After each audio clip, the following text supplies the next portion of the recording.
Kasus kecelakaan tunggal yang terjadi di Jalan Utama Turunan Tanjakan Tugu Selamat Datang Negeri Hukurila, Kecamatan Lei Timur Selatan, Ambon pada Minggu dalam kurung 21 Mei 2023 berujung damai. Hal ini disampaikan langsung oleh Kasat Lantas Polresta Pulau Ambon, Kompol Senja Pratama kepada Tribun Ambon Kamis dalam kurung 8 Juni 2023. Lanjut dikatakan kalau tidak salah pada minggu lalu keluarga korban mendatangi Satlantas Polresta Pulau Ambon dan Pulau-Pulau Lis untuk mencabut laporan polisi.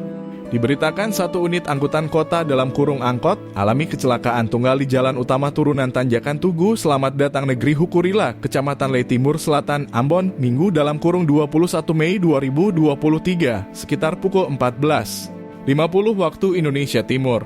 Adapun mobil angkot tersebut berjurusan Kudamati dengan nomor polisi DE 1608OU.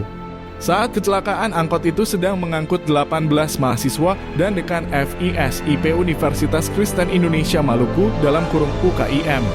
Akibat dari kecelakaan itu 17 orang mengalami luka berat dan ringan, sementara Sofia Samloy dalam kurung 19 meninggal dunia.